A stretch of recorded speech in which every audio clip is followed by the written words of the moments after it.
The gentleman, I have the privilege of introducing this next gentleman.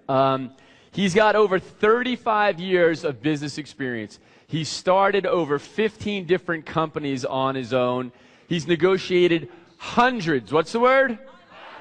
Hundreds of million-dollar deals and has helped raise over $1 billion in capital for the companies that he's worked with. Cool or cool? Check this out. In 1979, he started a company with his partner. They started it with their own money, $500,000. Right? Their own money, $500,000. 12 years later, they sold the company. $1,600,000,000. Cool or cool? Do you think you might be able to learn something from this gentleman? I think so too. He is a phenomenal speaker. He's been on the stage with Brian Tracy, with Tony Robbins, with T. Harv Eker, with Robert Kiyosaki. Truly an amazing gentleman. You're going to love his presentation today. Robert Kiyosaki acknowledges him. How many of you have read the book Rich Dad, Poor Dad? All right. He acknowledges this gentleman as the inspiration for that book. Based on this gentleman's teaching, Robert put the book Rich Dad, Poor Dad together. This is Robert Kiyosaki's teacher, and he's here to teach you this morning. Are you guys ready for some cool stuff? All right. He loves taking the theory and all the business strategies and skills that from out here and all over and bringing them down into concrete terms so that you can get started. How many of you are in business right now? And how many of you would like to take that business to an entirely new level? All right. That's what he does. How many of you are not in business right now? How many of you would like to start a business, though? Yes? Starting from scratch is something that he does also. You know, taking any business or any person and getting them into cooking them up with the strategies, the skills, all the technologies that they need so that their businesses will zoom and soar is exactly what this individual does. And aside from being a presenter and starting mega businesses and being a phenomenal entrepreneur and a teacher, he's also an amazing author. So please help me give a huge round of applause for Mr. Keith Cunningham!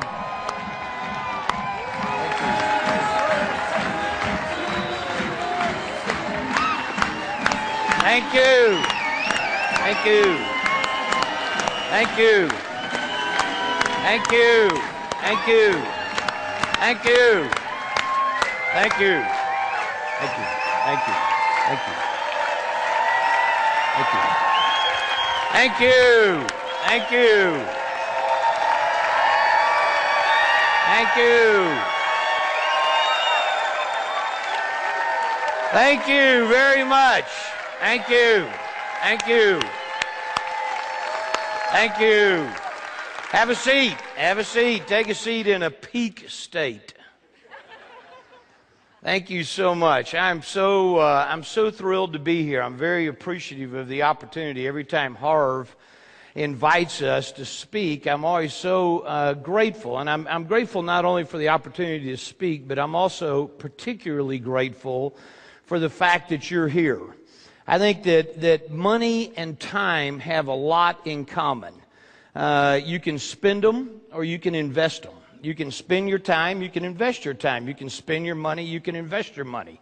And I think one of the reasons that people don't have the financial success that they would really like to have has to do with the skills that it takes in order to successfully invest your money and the skills it takes to successfully invest your time. And your being here for these 4 days with Harv at Extreme Wealth is all about an investment in yourself, an investment of your time. And I love working with people who are willing to invest. So thank you for being here very much. I'm going to start today. I have 3 outcomes that I want to have today to be about. Outcome number 1 is I want to be transparent. And what that really means to me is that I want to be able to teach you the best skills and tools that I have available, the best skills and tools that I have available over the next 2 or 2.5 hours. My goal is not to tell you what works in theory. I think there's a lot of people who are really good at teaching what works in theory.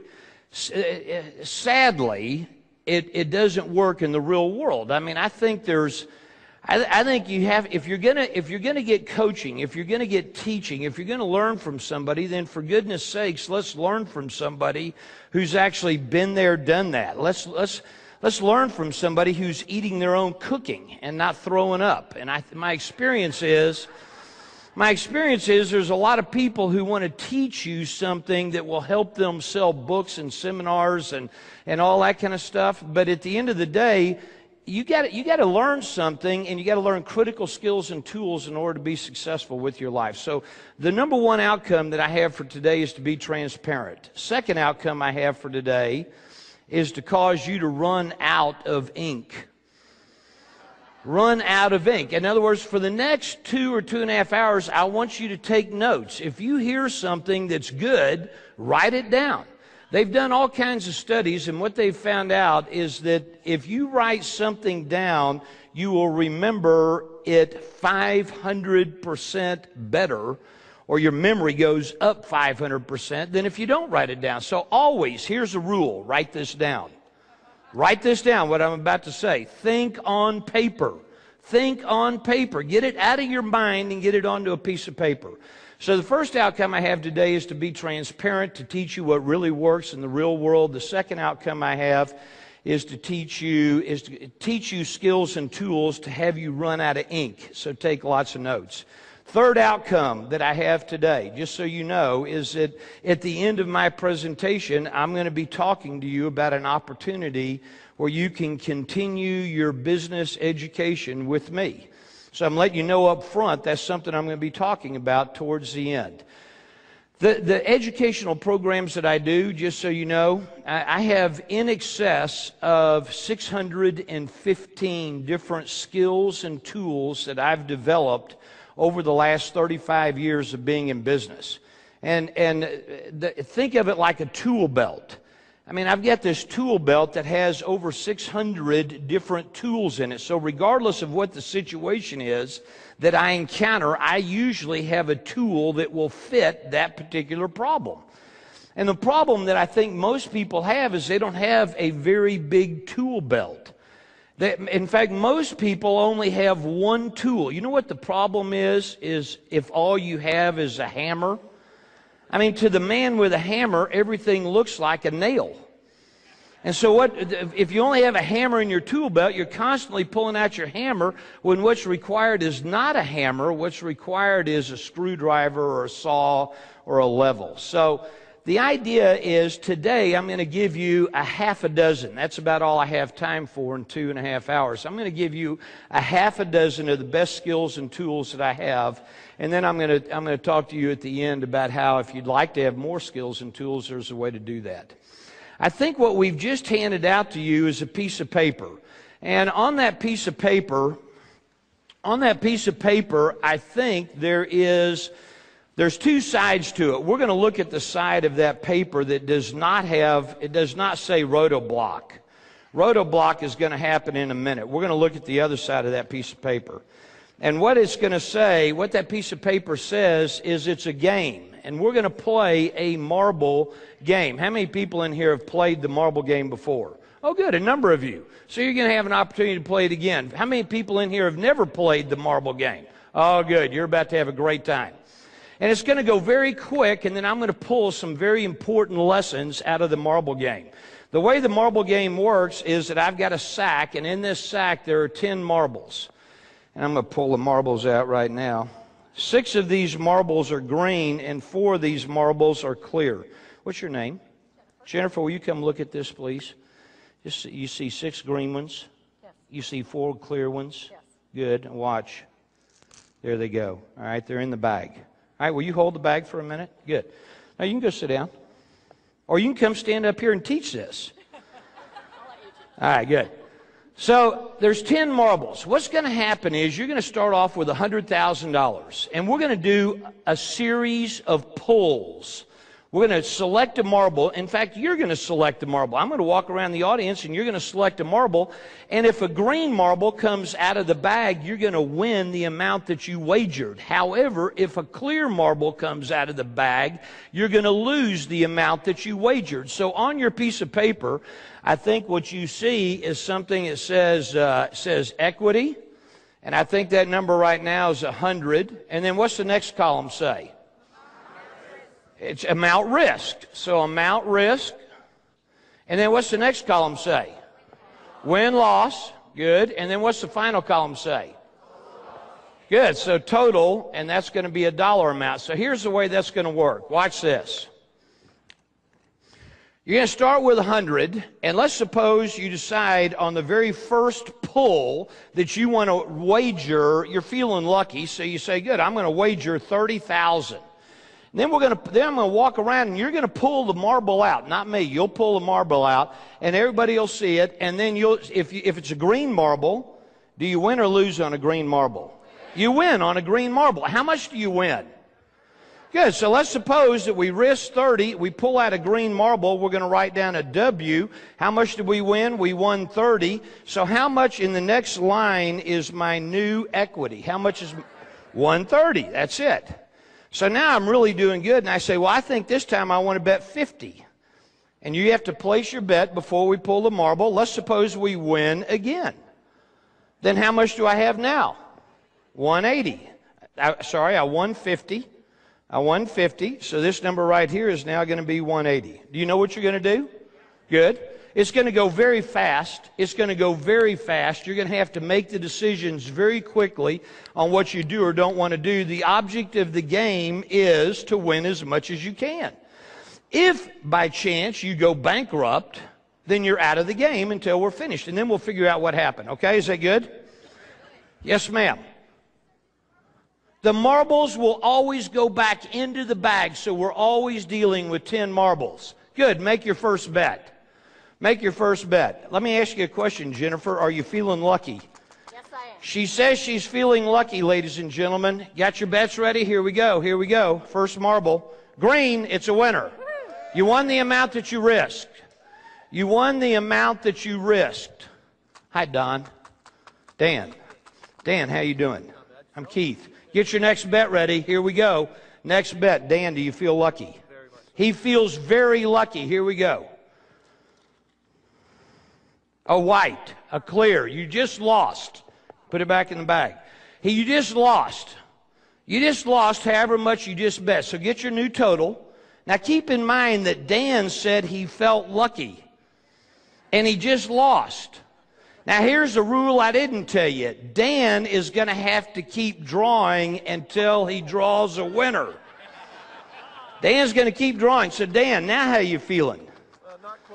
Dan is not feeling quite as lucky, so you may want to kind of gauge back on your bets. Get your bets ready. Here we go. Here we go. Here we go. It's another clear one. Another loser. That's 2 losers in a row. What's the odds of us having 3 losers in a row?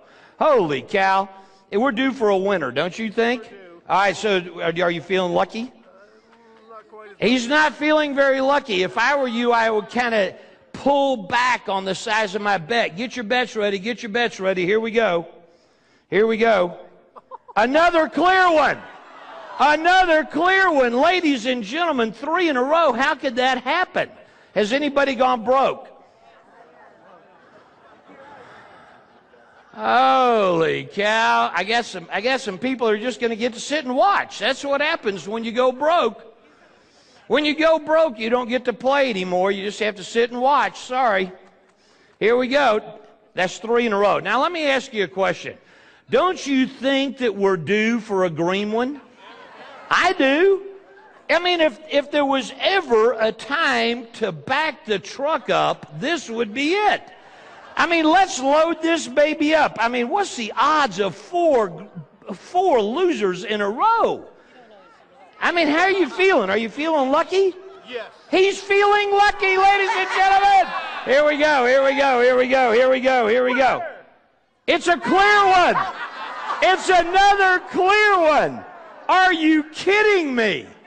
Now how many people are bankrupt? A few more hands. Okay. So what is that? Four green ones in a row? Four white ones in a row. Four clear ones in a row. So that we have 4 losers in a row. What is it? What is she telling me? No, they're in there. Look. Look inside. Look inside. Yeah, they're there. Are they there? Oh, they're there. Are they there? Are there 6 green ones in there? There are, aren't there? 6 green ones. I haven't messed with it. We're good. Are you feeling lucky? No. We got no way of knowing what this guy. This guy's in shock. Make your bet. Make your bet. Here we go. Sorry, he's got to keep going until he gets a winner. Here we go. Here we go. Here we go. Here we go. A clear one. Another clear one. That is 5 in a row.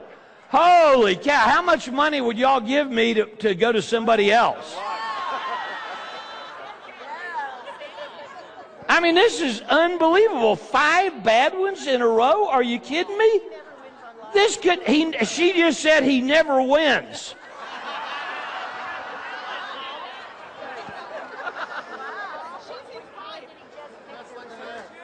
Here we go. Here we go. Here we go. Are we due? Are we due? Yes, we're due. Here we go. Here we go. Here it comes. Here it comes. He's using a different hand. A green one! Yay! Okay, you just won however much you just bet. You just won however much you just bet. How you feeling? I'm feeling good. Are you out of the game? I'm out of the game. She's out of the game. She can't pull. Patrick, are you still in the game? I'm in the game. Good. How you doing? I'm doing good. Who's got more than 100,000? Who's got more than 50,000? Good. Oh, that's a bunch. Good. Who's totally out of the game? Okay, good. Here we go. Patrick, are you ready? I'm ready. Are you feeling lucky? I am. All right, now we had a whole ton of bad ones. We're due for a whole ton of good ones. We are. Wait, how much you betting? 1,000. What a weenie.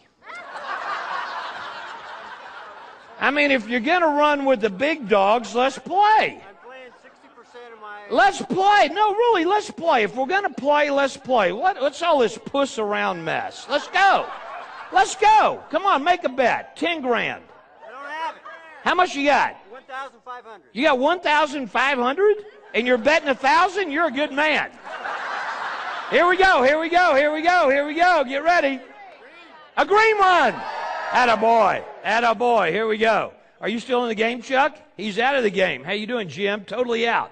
Bradley, how you doing? I'm doing well. How much? 94,000, ladies and gentlemen. Give him a hand. That's pretty good. Are you feeling lucky? He feels lucky. How much are you going to bet? 3,000. You got 94,000. Let's go. Let's make a bet. 20 grand. 30 grand. 30 grand, ladies and gentlemen. Here we go. Here we go. 30 grand. He's going to bet 30 grand, so you're really feeling lucky. I'm feeling lucky, too. Go ahead and bet. Here we go. Blow on it. Blow on it. Rub it. Here we go. Clear one. Not good. Not good. Not good. Here we go. Are you feeling lucky this time? You know, this is a time you would double down.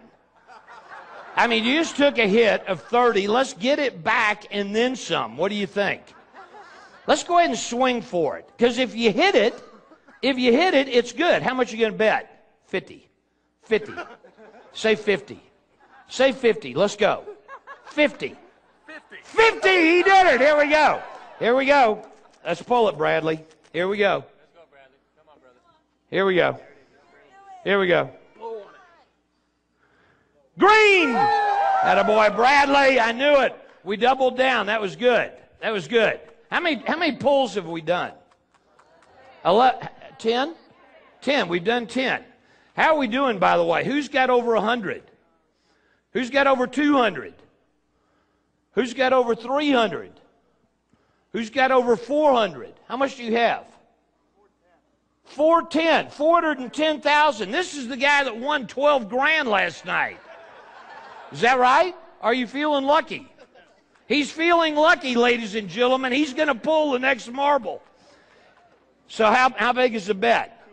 200,000. Ladies and gentlemen, he's betting half the pot. Here we go. Are you ready? Obviously, he feels lucky. Obviously, he knows what he's doing. This is a very talented guy. Green, I told you. Here you go. Put it back in there. He just won 200. He's up to 600. Anybody got more than 600,000? Who's got more than 600? You do? How much do you have? 634. How much do you have? 610. Are you feeling lucky? Yeah, I am. He's feeling very lucky. How much are you going to bet? About 100. 100,000. And you feel lucky? I mean, if you feel lucky, you go ahead and take a swipe at it. Let's go. Bet 600,000. 600,000, ladies and gentlemen. How are you going to, if he wins, you're in trouble. How you doing? You're going 600 too. Okay, here it is. The Battle of the Titans. Here we go. These guys feel lucky. Here we go. That's it. Here we go. Here we go. Here we go. Here we go. Green one. Man, all we got to do is get these guys that are winning a lot. Now, they got over $1 million. How many people are bankrupt? Good.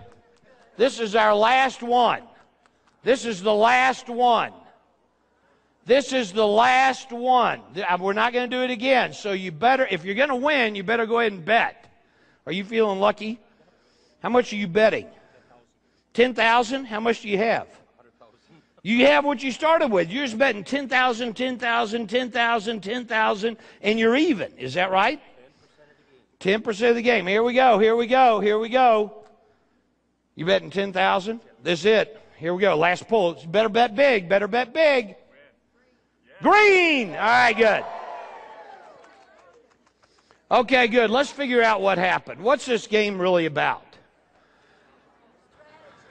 Ah, I love that.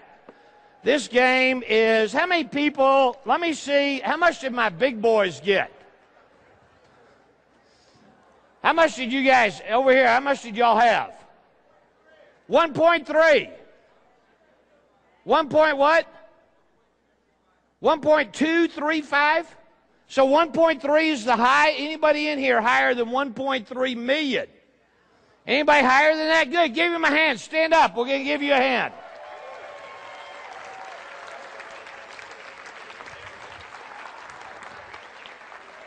What? What happened? Hang on, hang on, hang on. Shh, shh, shh. 1 million?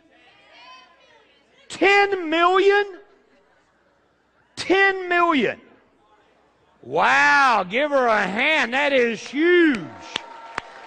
10 million. Where are, how many people have less than 100 but more than 0? Less than 100 but more than 0, good. How many people have 0? All right, that's good. And how many people have more than 200? Good, good. What was your strategy? Because somebody said it, and this is very, very important, and that's why I love this game. This game has a whole lot to do with strategies and emotions and all of that gibberish that I was doing, you know, talking about, okay, well, you need a, you know, bet big, and we've had 4, you know, white ones in a row, and, you know, if you're going to feeling lucky, then go ahead and pump up the volume, back the truck up, bet big. All that kind of stuff is just nonsense. And the truth is, there's people that are busy pumping you full of nonsense all the time. All the time. I mean, brokers are there to get your money, to cause you to do a transaction. And the bigger the transaction you do, the more money they make. So brokers typically are there to get you to do a transaction, and whether you win or lose makes no difference to the broker. And my experience is oftentimes people wind up using their emotions instead of their intellect to make decisions. How many people at one point or another during the last 15 minutes made an emotional decision? I mean, might as well tell the truth. I mean, holy cow. I mean, it's only a game. Let me see your hands again. Let me see them. How many people thank you for your honesty. How many people during the last 15 minutes did not once did you make an emotional decision? I mean, you stuck with it, you stuck with it, you stuck with it. This is your plan. You will not deviate from your plan. Tell me your plan. I need a mic right here. Tell me your plan. So just a mic right up here in front. We're going to be doing a little talking. We're going to figure out what her plan is. What's your name?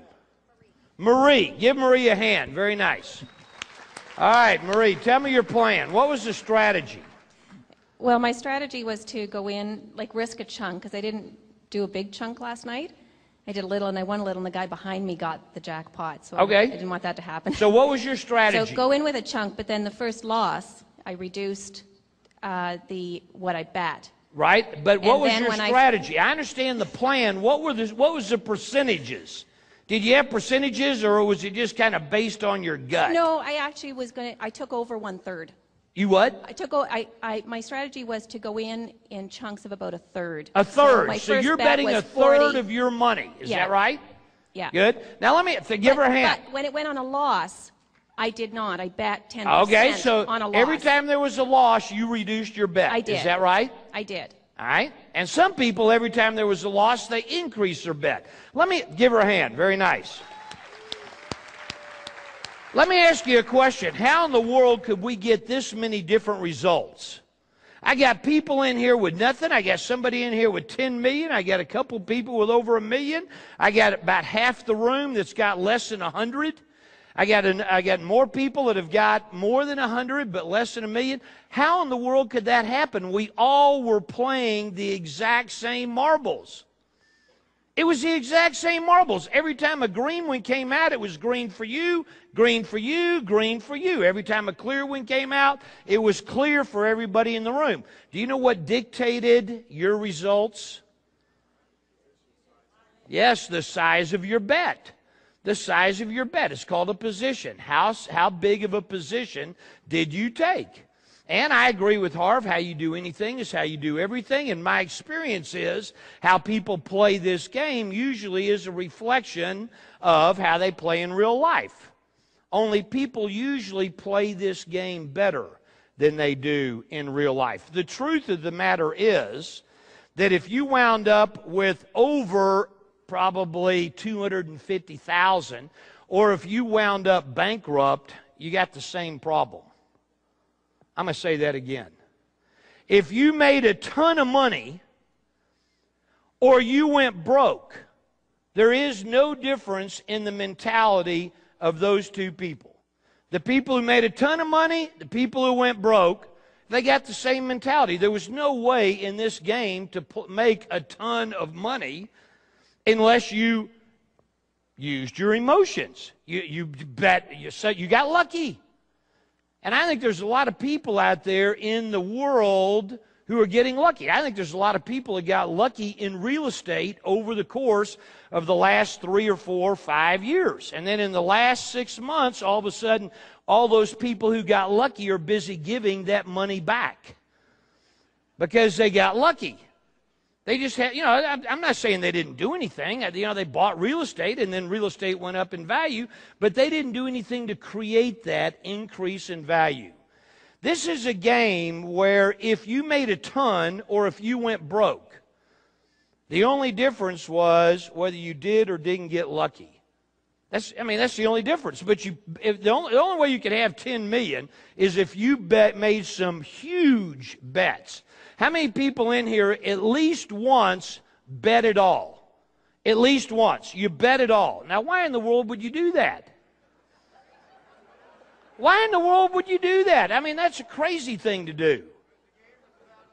I know the game was about over, and people do that sometimes when there's a clock ticking. All of a sudden their emotions kick in and they say, oh, well, it's just a game. I want to see how much I could end up with.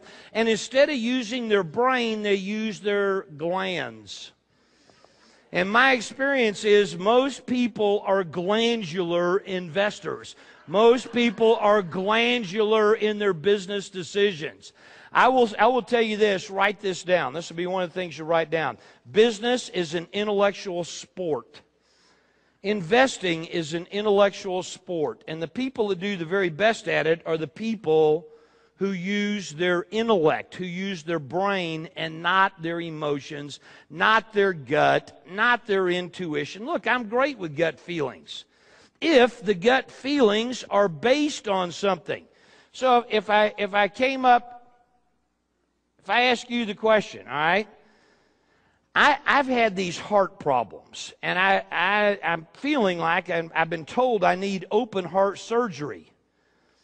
Would you just kind of go in and do open heart surgery on me and just use your gut, use your intuition? I mean, that's what people are doing all the time. They're going in and they're asking somebody to use their intuition or their gut on something that doesn't respond well to gut kinds of things. Business and investing is the same way. I would rely on Michael DeBakey's gut. If I went to Michael DeBakey and I said, you know who he is? Michael DeBakey is the original guy who started doing heart transplants. I mean, he's one of the first two people who did heart transplants. This guy's done over 50,000 open heart surgeries. So if I went to Michael DeBakey and I said, Michael, just look, I got these heart problems, use your gut, I would be willing to rely on Michael DeBakey's gut. Why? Because his gut and his intuition is based on experience as opposed to emotions. In this particular game, and the reason I love to play it is because there's so many, I could teach about this game for 3 or 4 hours. But in this particular game, where's my guy over here that bet 10,000, 10,000, 10,000? Bring him a mic real quick, okay? What's your name? What? Real. Did you say real or real? Real. Good. I'll call you Real. Is that better? Give him a hand. Give him a hand. Real, stand up. Stand up. Real, what was your plan in this game? My plan was that I would bet 10% of the total take. There was 100 grand on the table. Only play with 10% of the available money you had. All right, good. And so at the end of the game, how much did you end up with? 110,000. He wound up with 110,000. How many winners did we have in this game? No, how many green marbles? How many green marbles? Sorry, that was a bad question. 7 green marbles. How many clear marbles? 6. Is that right? So we had 7 green, 6 clear. Is that right?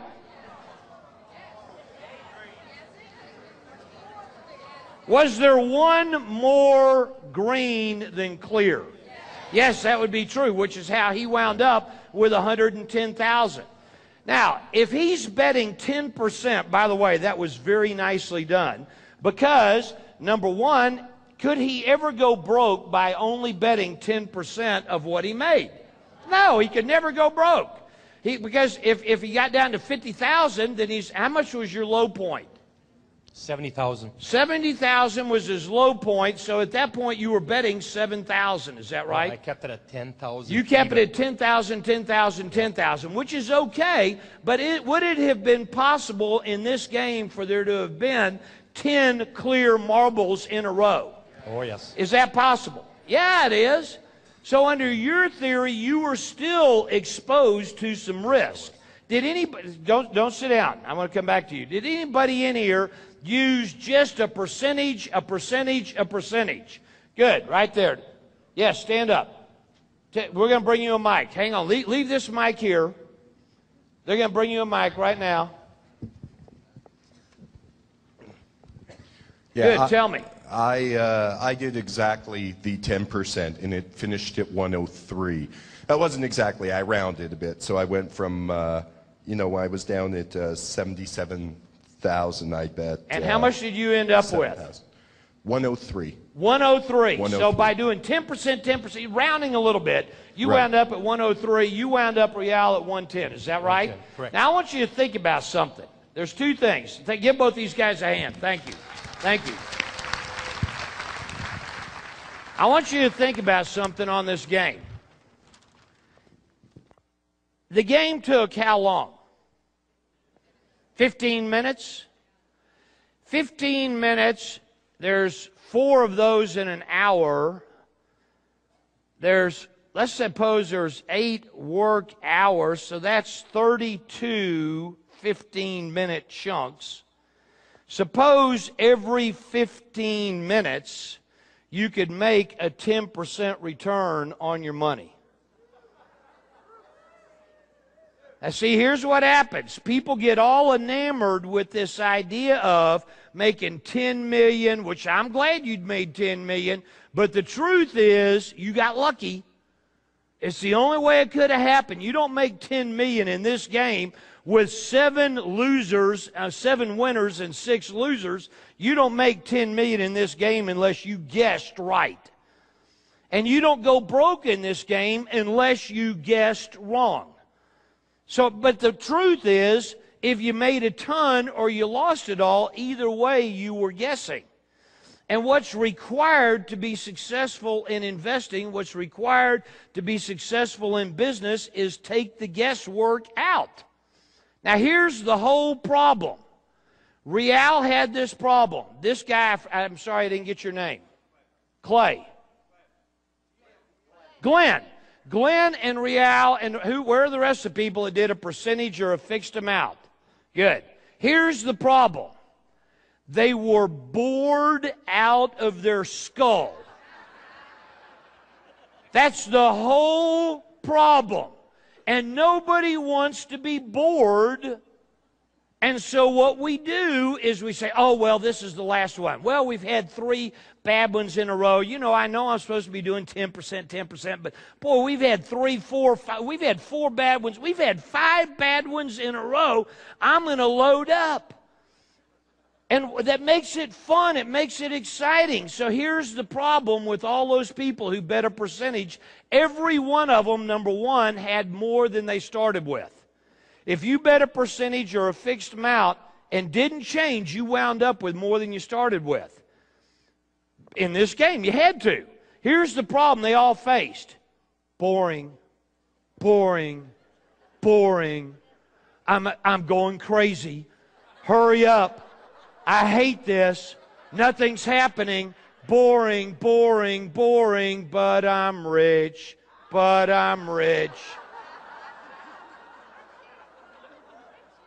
Ka-ching, ka-ching, ka-ching, ka-ching, ka-ching. I'm going to suggest something to you. Getting rich is boring. Write that down. Going broke is exciting.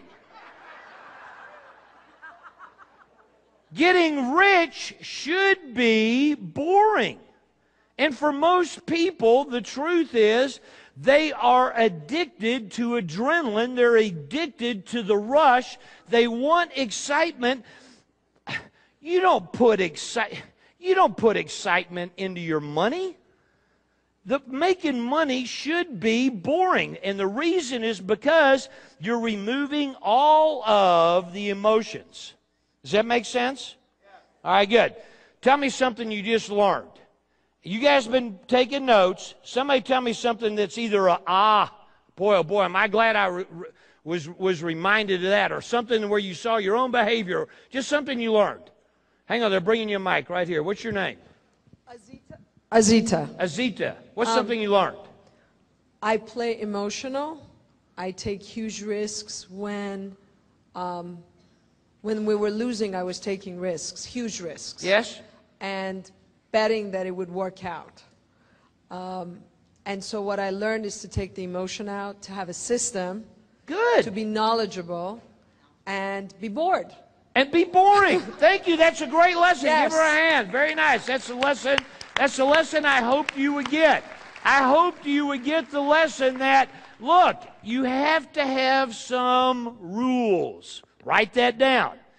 If you try to invest, if you try to become wealthy and you don't have rules, then you are speculating. You are gambling. Your emotions are in play. Look, I don't know about you, but I have a worst enemy. You know what his name is? Teeth. Teeth is my worst enemy. That little sucker never sleeps. is constantly rearing up, trying to screw me up. It happens over and over and over again. I have to have some rules that will protect me from me. Check it out. I don't know about you, but all my problems started out as a good idea. How about you? Is it true? I mean, who wakes up in the morning and says, okay, today's the day I'm going to go out and wreck my life? Nobody does that. We all go out every day we think we're doing the right thing, and all of our problems started out as a good idea. I have to have rules in place that protect Keith from Keith. Keith is my worst enemy. It's unbelievable. I'm going to be talking more about rules in a second. I'm also going to be talking about investing and investing mastery. That's kind of what my theme is for today. It's what Harv asked me to talk about. And in fact, on the flip side of the piece of paper that you guys have been playing this game on, by the way, give yourselves a hand for playing the game. Very good. On the flip side of that piece of paper is something that just recently came in the mail to us, to Sandy and I, my wife and business partner, Sandy. We have a significant amount of money that's being managed by other people. And once or twice a month, they send us a little write-up. And right before we came to over here to Las Vegas, in fact, I just flew in last night from London. I'd been teaching in Europe for the last 2.5 weeks. And so last night we landed, and Harv called me in London a few days ago, and he said, Keith, I know that, you got a bunch of people that are going to be at Extreme Wealth, and could you bring along one of the deals that has recently been presented to you? And so I said, sure. And, so I brought this deal along, not for you to do it necessarily, but for you to look at it, and this is some of the kinds of things that we're seeing that are opportunities. Let me give you a summary. It looks like they got a patent. It looks like this particular motor that they have will increase the power of about 50%. It looks to me like it's environmentally very friendly. It's hydrogen and ethanol. It looks to me like there's less complications than there are with conventional kinds of engines. It's easy to repair. And their primary target market appears to be China and India, which are both very large, very emerging markets. So at the bottom of your piece of paper, just based on what you've read, if this is something that you would be interested in doing, just write down, and I'm going to suggest we just play with $1,000. You write down 0 as the amount that you'd be interested in investing, or you write down up to 1,000. So, and if you wanted to write down more than 1,000, that'd be fine too. But someplace on your piece of paper, just write down, based on what you know right now, kind of what would be your interest level in this deal. And then we'll talk about this whole subject of investing and come back to this deal in a minute. Is that good? Everybody written something down? Good. All right. Someplace between 0 and 1,000. If you're a high roller like these guys back here and want to bet, more, then you could do that. But 0 to 1,000. All right. I believe that one of the biggest problems that people have when it comes time to make decisions, particularly around the subject of money, is that they don't take time to think. I mean, what most people do when they think about thinking is that they yawn and get ready to take a nap, as opposed to really doing thinking. I was hired in the early 1970s by two guys who became my mentors, and when they hired me, what they said is, Keith, we promise you that over the next 2 years, we will teach you everything we know. These guys were very, very successful business people. And they hired me as their protege to learn and carry their ball. So the very first thing I said I wanted to do was learn. And then I started, after I learned and I practiced a little bit, then all of a sudden I had some competence. I had some competence and was able to actually start doing deals on my own. By 1980, 81, 82, I had made an enormous amount of money. I was very successful. Literally had millions and millions. In 1982, I was 32. So for those of you doing the math, it's 2007, so I'm 57. So in 1982, I'd made an enormous amount of money. We were very successful, and I was buying a business. I was buying another company, and I was raising money for this deal. And who I was raising money from is an investment bank named Drexel Burnham. Now, Drexel Burnham was kind of the king of investment banking in the 1980s, and kind of like Goldman Sachs is today, but back in the 80s, it was Drexel Burnham. And Drexel Burnham was the inventor of something called junk bonds. Junk bonds is debt that is very low quality debt, but it's how in the 1980s, T. Boone Pickens and Carl Icahn and all these, Ivan Boesky, were all busy buying companies, and they were the corporate raiders. Well, in the 1980s, I was buying a business. The business price was $140 million, and I went to Drexel Burnham and I said, could you guys provide the financing in order to allow me to buy this business? And Drexel Burnham said, yes, we would love to provide the financing, Keith. You got the track record, you got the experience, we'd love to help you raise this money. The deal is totally buttoned up, everything is all ready, the paperwork has been prepared. We're within a matter of maybe a week of funding this deal and closing the transaction. And my guy in New York, whose name is Leon said, Keith, there's only one final hurdle. The hurdle is that you need to go and fly to Los Angeles and meet with Mike Milken. Now, Mike Milken in the 1980s was the father of junk bonds. He was like incredibly well known in the Wall Street financial world.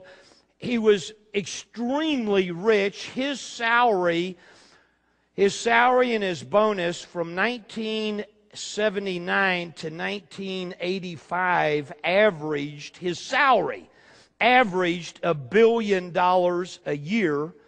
So he's very successful, very rich, and Leon says, Keith, you got to go have a meeting with Mike Milken before we can do this deal. And I said, all right, I'll go meet with Mike Milken. Where is he?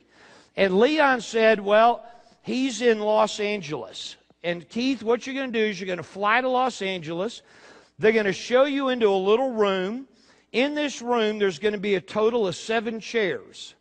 There's going to be 5 of the Drexel people in this little conference room. There's going to be a chair for you, and right next to you, there's going to be an empty chair. And the meeting is going to get going, and Leon said, Keith, you're just to start making your pitch. You just go in and get going on this thing. Tell them why this is a good deal. And at some point into the meeting, the door is going to open, and in is going to walk a little bitty short guy with a bad toupee. That guy is Mike Milken. Mike's going to sit down next to you. Don't say a word. Don't stand up. Don't break stride. You just keep right on going. Don't say anything. Just keep on going. And then at some point, if Mike likes everything he hears, he's going to leave. He's not going to stay the whole time. Now, Keith said, Keith, you're going to get nervous if he stays too long. Because that's not good if he stays too long. It's going to be very short, in and out. Don't say anything to him. He doesn't like that. This is not about him. This is only about the deal. I said, no problem. I got it. So I fly to L.A. I get to the little conference room, 7 chairs. I'm in there, 5 of their people in there, empty chair right by me. the 5 people say, okay, let's get going. Man, I am rolling. I am smoking. I'm telling them why this is a good deal, about competition, about market value propositions, competitive advantage, management teams. I am cooking. The door opens. In walks this little bitty short guy with a bad toupee. He sits down right next to me. I don't break stride. I just keep on going. And I go for another 5 minutes, and the door opens again. They didn't tell me that was going to happen, so I stopped. I turned around, I looked at the door. This guy sticks his head in. I said, I'm sorry to interrupt. Mike, we have to have a decision on the takeover of Gulf Oil. I went, whoa, that's a big deal. Mike Milken, who's sitting right next to me, says to me and the rest of the room, he says, I'm sorry, give me 1 minute. Mike Milken opens his little day timer, turns a page, and says this: the next time I'm scheduled to think is from 3 a.m. to 5 a.m. on Thursday morning. You will have an answer at 5 a.m. I went, whoa. These boys are playing at a whole different level. You know what I mean? I mean, first of all, they're scheduling time to think. Are you kidding me? I've never done that in my life. I'm a gunslinger. I'm a ready, fire, aim, like this woman said over here. That's kind of how I did it. And I said, whoa, here's a guy who's obviously very smart, very successful. He's made a ton of money, and he is scheduling time to think. Not only that, it's from 3 a.m. to 5 a.m. in the morning. So I sat there and I opened my little notebook and I said, note to self. Schedule time to think. Now, let me ask you a question. Has anybody in here besides me ever learned something and then forgot to use it? Yeah.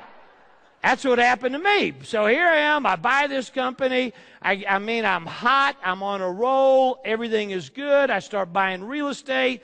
I'm loading up with debt. And pretty soon I got hundreds of millions of dollars of debt. The economy started turning. And the liquidity, kind of like it is today, got drained out of the market, only it was worse. And ultimately, I couldn't sell any of the assets that I had, and my assets kept going down in value, but my debt stayed right here. So for a while, I was like this, worth a ton. And then pretty soon, I mean, here's my debt, and here's my assets, and I'm going, boy, this is getting worse and worse and worse. It reminds me of W.C. Fields said one time, I sure hope I break even on this deal. I really need the money. That's the way I was feeling. I was just hoping I was going to break even on this thing. I spent 4 years of my life negotiating my way out of several $100 million of personal liability debt. I had a lot of cash, I had a lot of net worth, and I just started trading. For 4 years, I made no money. All I did is go to the office every day and call my lenders and say, okay, look, I'll give you back your property, I'll give you back the assets, and I'll give you a little bit of my cash. And I was successful. After 4 years, I got back to zero. My accountants came to me in 1990, and they said, Keith, congratulations on getting out of debt. I said, thank you very much. I'm even. I have no assets. I have no debt. I got zip, nada, nothing. I got nothing. But I'm very happy. I broke even.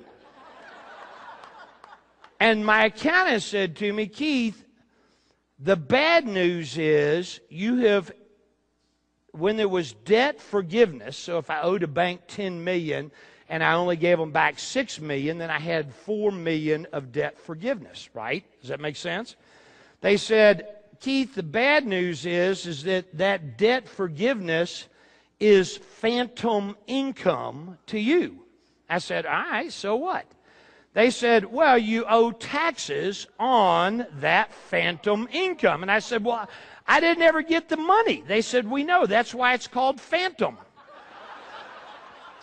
I said, well, how big is the problem? They said $9 million. You owe the IRS $9 million. I said, well, I don't have that much anymore. I used to have it, but then I had to solve all these other problems. I said, I tell you what, let's do. Since it's phantom income, why don't I pay them with phantom cash? Fair is fair. They said, that ain't going to work. I said, good, what's my options? They said, well, your option is you can either pay it or you can file bankruptcy. On February the 12th, 1991, worst day of my life. February the 12th, 1991, I had to declare personal bankruptcy. And I had pissed away an enormous fortune. And the reason that happened is largely because I had learned a skill in 1982 that I forgot to use, and it was the skill of thinking. I'm going to suggest something to you, is that when you learn something and you practice and you get competent at it, what that usually leads to is arrogance. That's what it usually leads to. I mean, the problem with success is that success breeds complacency. Success breeds arrogance. And I see it all the time in the teaching that I do with entrepreneurs and people who want to be entrepreneurs. I mean, people who get their first bite at the apple and start getting some success all of a sudden start getting cocky. And that's what happened to me. I actually I told somebody one time at the height of my wealth, I said, and my wealth was real. I mean, I had a lot of cash. It wasn't just on paper.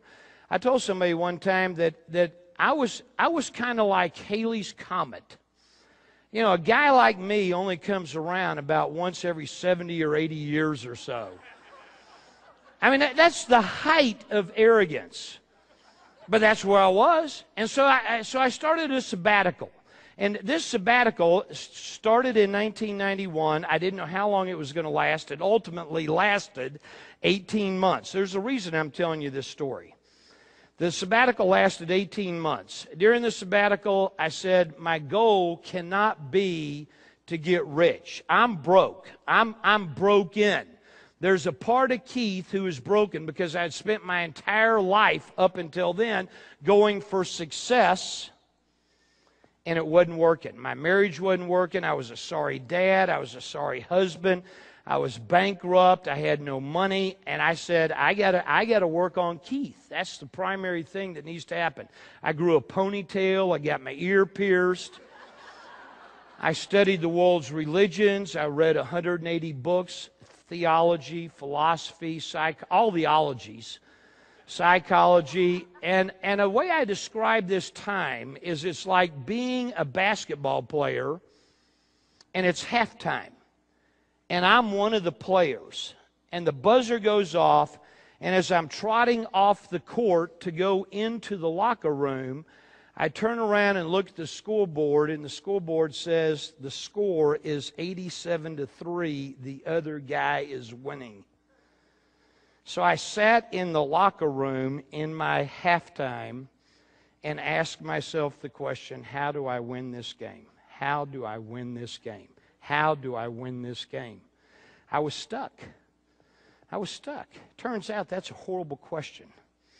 It wasn't until I changed the question from how do I win this game to how am I going to play?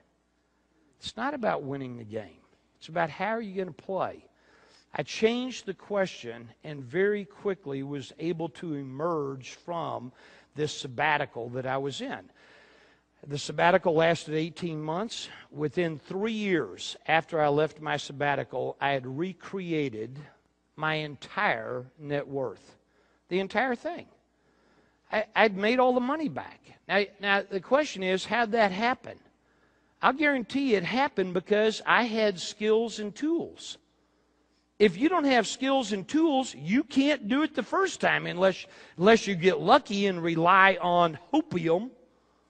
Do you know what hopium is? That's what most people are busy relying on, hopium. I hope it'll work. And I went bankrupt because I took my eye off the ball, got cocky and arrogant. I didn't think it could happen to me. During the sabbatical, what I had to do is make a decision a decision, and the decision that I made was a decision not to pursue success, but instead to pursue mastery. That's an entirely different ball game. Mastery is a different ball game from success. And really that's all my teaching. If you took all my teaching and put it on a bumper sticker, that would be what my teaching is about. It's around the subject of mastery. I'm going to talk more about that in a little while. The critical part of this story is the turning points of the story. It's learn, practice, competence. This one fouled me up. I got cocky. I then had to make a decision. That's what happened in the sabbatical. And ultimately what I concluded was, in order for me to create the life I want, what I need to be dedicated to is not success. What I need to be dedicated to for my life is mastery. Mastery to me simply means being the best me that I can. Write that down. Mastery means being the best me that I possibly can. The truth of the matter is, when I die, I have no interest in somebody standing over my grave delivering a eulogy to say, here lies Keith, he was super rich. That's not the difference. What I have an interest in is saying, here lies Keith. He planted a stake. He gave it everything he got. He made a difference. That's a whole different ball game. That's what mastery is about. I believe mastery is what you learn after you think you know it all. Mastery is what you learn after you think you know it all. I heard a saying one time that really sums up mastery to me. It says this: there is nothing noble in being superior to someone else. The only true nobility is being superior to your former self. There's nothing noble in being superior to someone else. This is not a race. And for sure, it's not something I'm going to win. There's nothing noble in being superior to someone else. The only true nobility is being superior to your former self. It's very powerful. What if the level you decided to play was at the level of, how do I create the best me? That's a whole different ball game. So, critical thinking time. I learned the lesson. I now take very regular breaks to do thinking. But I think one of the reasons people don't get rich is because they don't ever bother to think. If you're going to think, I have over 450 questions that I have developed that I use when I'm about to think about something. If I'm about to think about buying a business or starting a business or growing a business, or if one of my businesses isn't as big as I want it to be, I know how to do that. And so I just begin asking myself these questions that I've developed, and that's what critical thinking time is. Critical thinking time is really asking yourself questions. I think the second part that goes along with this, and they'll show it up here in a second so you can take notes, critical thinking is not only about thinking time, it's also about clarity of the problem.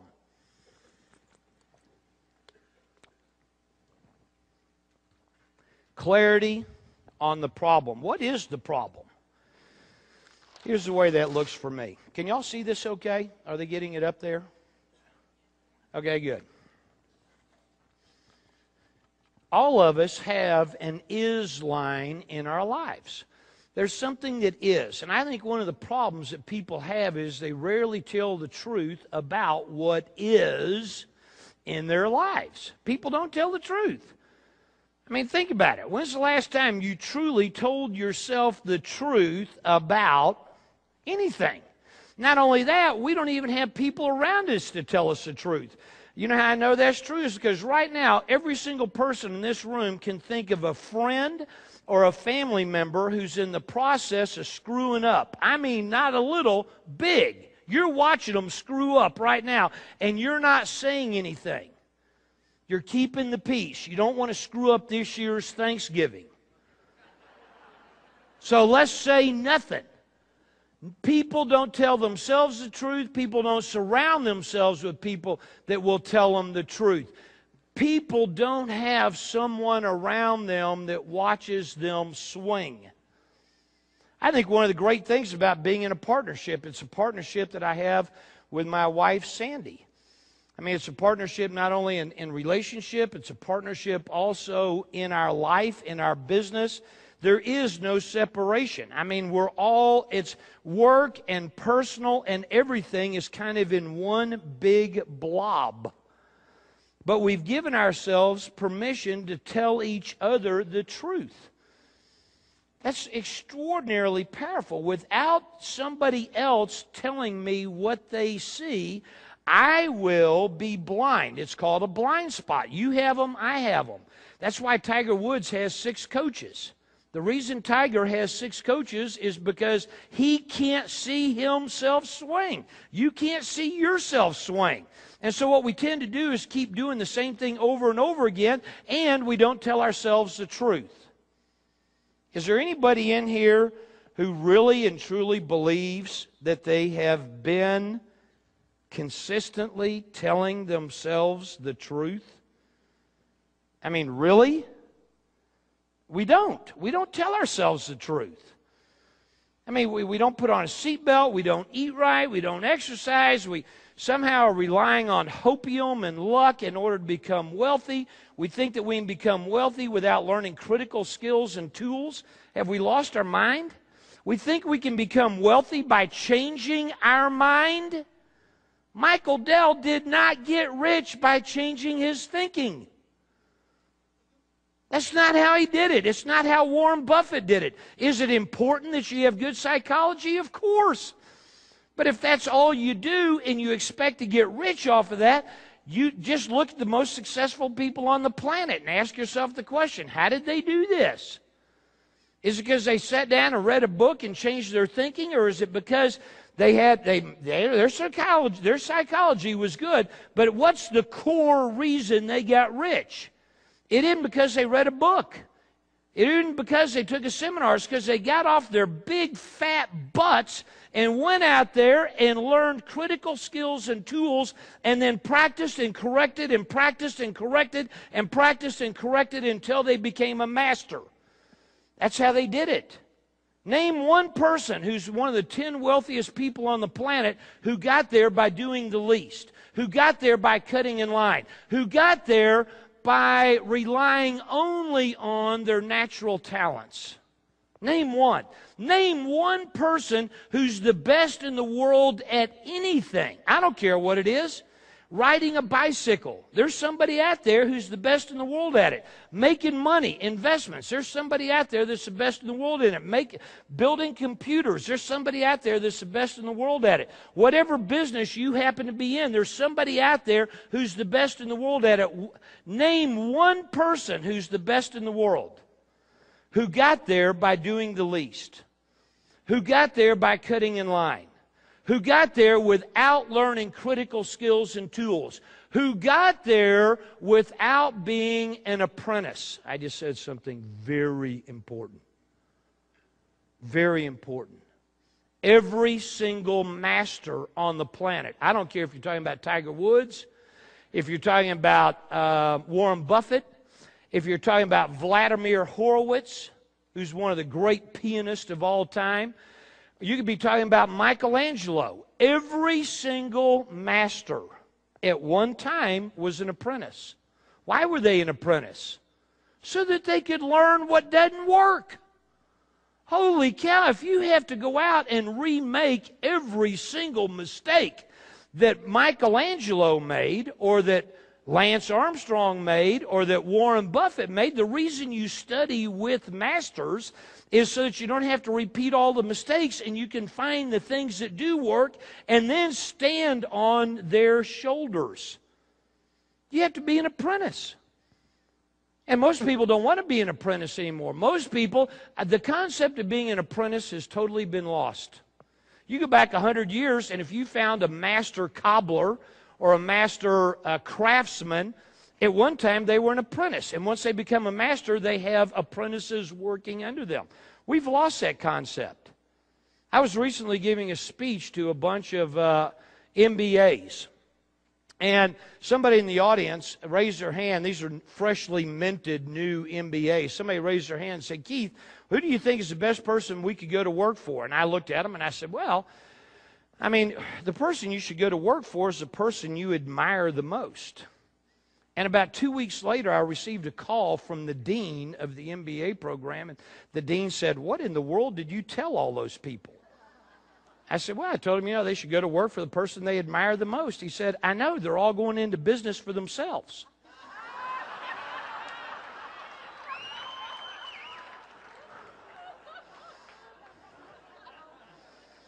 You got to tell the truth about what is. If you don't have skills and tools, you can't be hacked off that you're not accelerating your pace to what you want.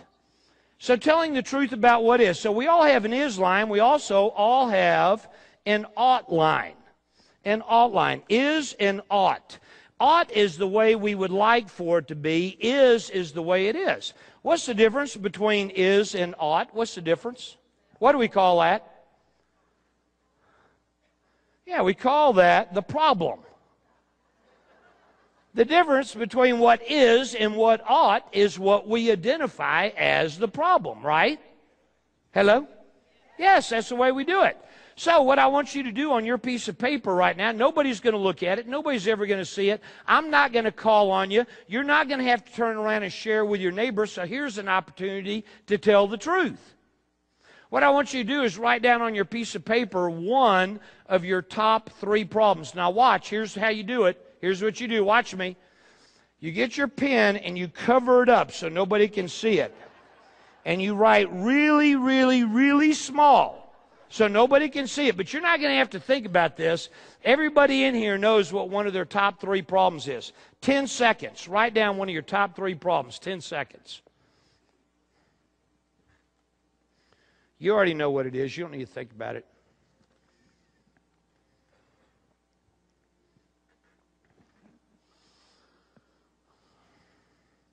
Good. You got your top problem down? Everybody got it?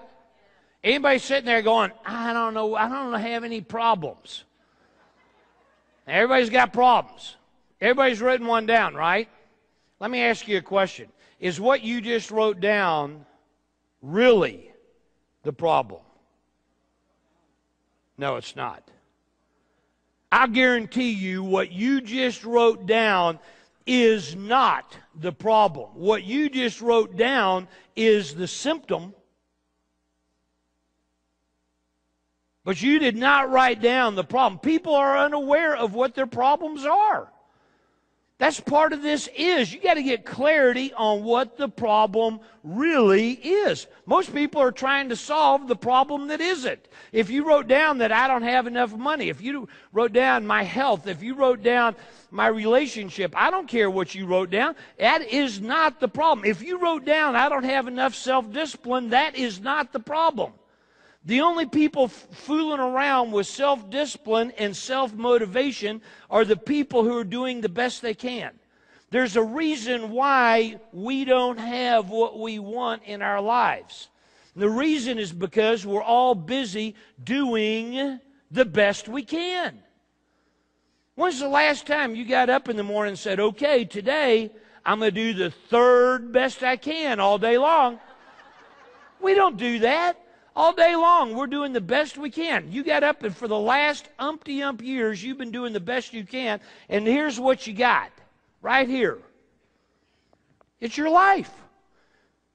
It's not that there's anything wrong with it, but all of us would like to have more in our lives, and one of the things that's holding us back is this issue of doing the best we can, and the people who are fooling around with self-discipline and self-motivation are people who are doing the best they can, as opposed to masters who don't do the best they can.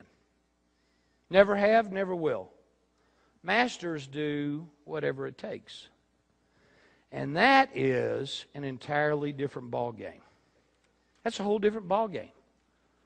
I mean, I want you to think about it. If they brought in a whole table full of crack cocaine and put it right here, 100 kilos of crack cocaine, put it on this table and say, Keith, You can use this crack cocaine. You can sell this crack cocaine. You can have a party with this crack cocaine. Nobody will ever know. I'm not going to sit here and go, oh my God, crack cocaine. How am I going to keep myself from taking a toot? It ain't going to happen. Crack cocaine is a non-event. I don't need any self-discipline. I don't need any self-motivation to take that crack cocaine, dump it in the toilet, presto, bingo, I'm done. I'm not doing the best I can with crack cocaine. That is non-negotiable. Write this down. The quality of your life has nothing whatsoever to do with your standards. The quality of your life has nothing whatsoever to do with your standards. The quality of your life, where you are in your life, is a direct reflection of what you have made non-negotiable. The quality of your life is a direct reflection of what you have made non-negotiable. And most people, when it comes to critical thinking, don't do it. I mean, what most people call thinking is nothing more than rearranging pre-existing prejudices. What most people call thinking is nothing more than rearranging pre-existing prejudices. They don't really think. And if they do think, they're not clear on what the problem really is. They don't tell the truth. Or if they do decide to tell the truth, what they've identified is not the problem, but rather the symptom. And what most people are spending all their time doing is trying to solve the problem that isn't. Holy cow, no wonder nothing's changing. We're all working on the problem that isn't as opposed to the problem that is. Does that make sense? Hello? How you doing? Are you running out of ink? Good, that's what I want. Keep on talking. Yes, ma'am. Are you about to tell me something? Can I what? Of what? A practical example of what?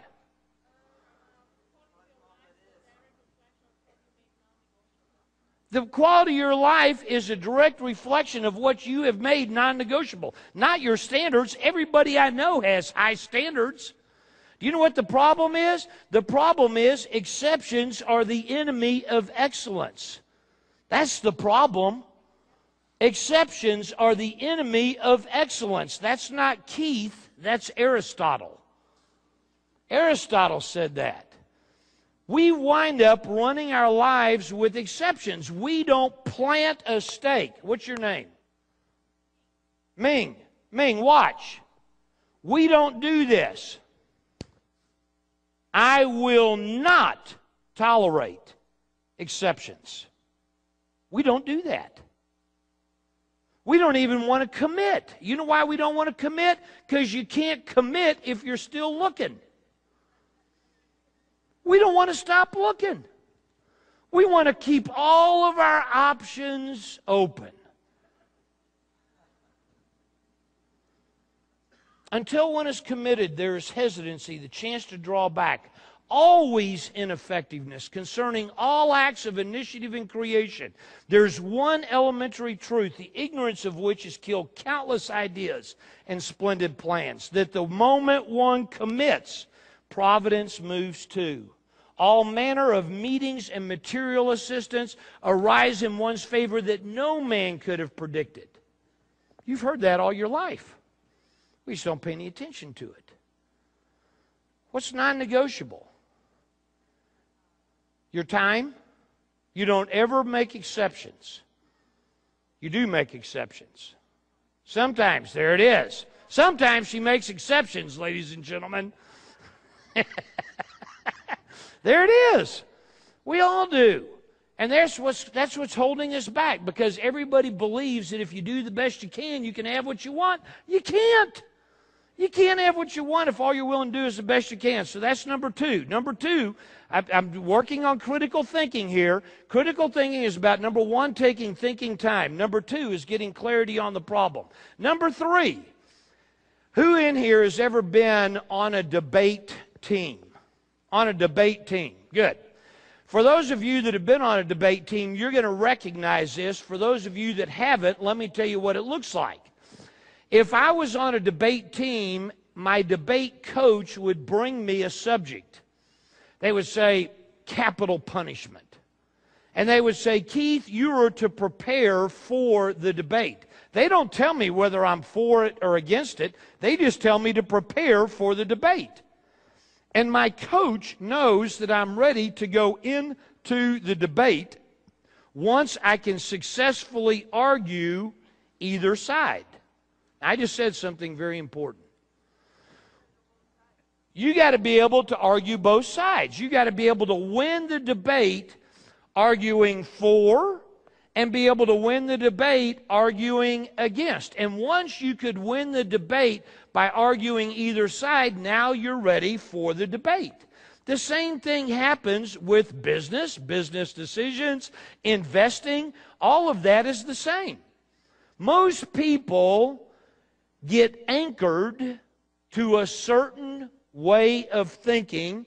They start seeing what they want to see that supports their previous conclusion, and they begin seeing only the data or only the information that reinforces that. And what I tell people is this. Get ready to write this down. You have to take some notes on this. The quality of your investment decisions, the quality of your investment decisions is a direct reflection. The quality of your investment decisions is a direct reflection of the number of competing thoughts. The quality of your investment decisions is a direct reflection of the number of competing thoughts you can simultaneously entertain. The quality of your investment decisions is a direct reflection of the number of competing thoughts you can simultaneously entertain. Before you decide to invest, what you got to do is have some conflicting thoughts. Why should you do it? Why shouldn't you do it? What could go right? What could go wrong? And most people, when they get ready to invest, don't ever have those kinds of internal dialogues. They don't even think about it. Most people get blinded and they say, oh, God, I love the idea. And so they start moving towards that idea as opposed to saying, well, wait a second. Could something happen? Could something go wrong? Could this thing turn out to be a mess? Most people never even bother to think about it. So that's number 3. Have a debate. Have conflicting thoughts. Number 4. This is critical thinking. Number 4 is anytime you're using your emotions, rest assured that you're thinking about the idea, the brilliance of the idea. So it's actually on this. It'll come up in a second on the screen. So emotions equal idea. Most people get enamored with the idea, like on Rotoblock. They get enamored with the idea. Holy cow, here's this engine, 50% more horsepower, and it's more energy efficient, and it's going to these emerging markets. It's not as complicated. Boy, what a great idea. I'm going to tell you something. Pay very close attention. Name me any product or service. I don't care what it is. Cheeseburgers, shoelaces, hotels, casinos, magic markers, teaching. Name me anything. I don't care, whatever business. What business are you in? Real estate. Charity business. Good. What business are you in? Wellness. I don't care what industry you tell me. Pick it. Give me 1 week, and within 1 week I'll name you at least one person who's made millions in your business, in your industry. At least one person who's made millions, and at least 100 people who've gone bankrupt in your business. Write this down. It's never what you do. It's how you do it. Your success, your wealth will never be dependent upon what you do. It will always be dependent upon how you do it. Some of you have heard me. Who's heard me speak before? Oh, bless you. So, thank you. I've used this example. I love this example. Think about if you were going to leave here and this next week there was going to be an anniversary, a birthday, a celebration. There was going to be a raise. You just closed a big deal, made a ton of money. Something was happening where you decided to go and eat out. You can think of the restaurant that, boy, oh boy, if you were really going to blow one out, this would be the restaurant you would go to. You know which restaurant? Everybody in here thinking of a restaurant? Yeah. Nobody in here is thinking about McDonald's. Nobody. Nobody's thinking about McDonald's, and yet nobody has made more money in the history of mankind in the restaurant business than McDonald's. Let's take a hard look at the product. It sucks. It tastes like poo-poo. Their French fries are pretty good. The product is intergalactically horrible. The worst food on the market. And yet nobody's made more money in the history of mankind. Not only that, if you eat enough of it, it'll kill you. Right? So here's McDonald's marketing plan. Let's serve truly crappy food to our customers, and if our customers eat enough of it, we'll have no customers. It's not about the product. Can you make a lot of money in cheeseburgers? Of course you can. Can you go bankrupt in cheeseburgers? Of course you can. Can you make a lot of money in real estate? Of course you can. Can you go bankrupt in real estate? I mean, the list goes on and on and on. It's never what you do, it's how you do it. And so the whole idea then is using your intellect, what you're going to be focused on is less about the idea and more about the execution of the idea. Execution, management intelligence. Who knows how to actually implement this idea? So this is part of critical things. So I've talked about think time. I've talked about getting clarity on the problem. I've talked about having a debate and some conflicting thoughts. I've talked about don't use your glands. Don't invest money based on the idea. Invest money based on your intellect. And the reason most people have to rely on their emotions. Who in here has ever invested money and lost some or all of it? Look around. Look around. How in the world did that happen? I'll tell you how it happened. I'll guarantee you 99.9 times out of 100, looking back on it now, you're looking and going, what was I thinking about? I could have had a V8. We look back on it in hindsight and we can see that it was an emotional-based decision to invest the money. And the reason that most people have to use their emotions to try to make money is because they don't have the skills and tools. Holy cow, if you don't have the skills and tools, you have to use your emotions. You got nothing left. You take a look at all the money that you've lost. Think about this. If you still had all the money that you lost, where would you be right now? Write down on your piece of paper, here's how much money I've lost. And that's just the stuff you wrote a check for. That doesn't count all the opportunities that are waltzing past you every day and you don't have the skills and tools to recognize. That doesn't count. How many people in here have a business right now? Good. Let me ask you a question. How happy would you be if your business was twice the size that it is right now? I can teach you how to do that. That's what I do. I've done it. We were just in Paris teaching a follow-up seminar to a seminar that I taught in April. There were 60 people in April. There were 100 people this last week in Paris.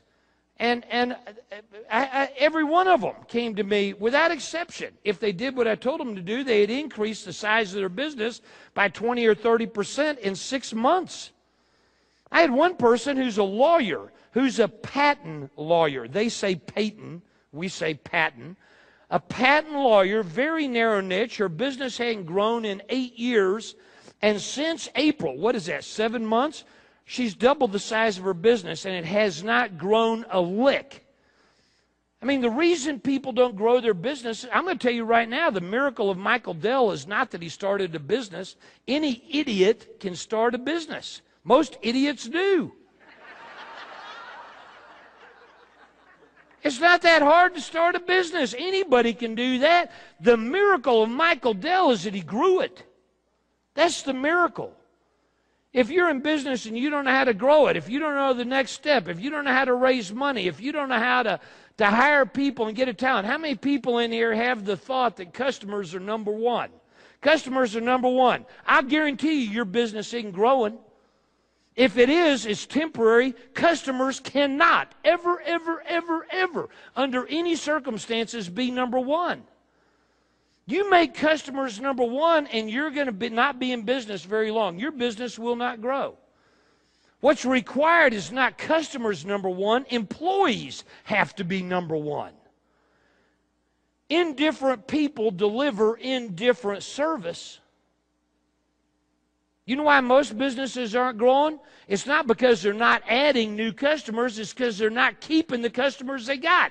Let me ask you a question. How big would your business be if you still had every single customer that had ever tried you?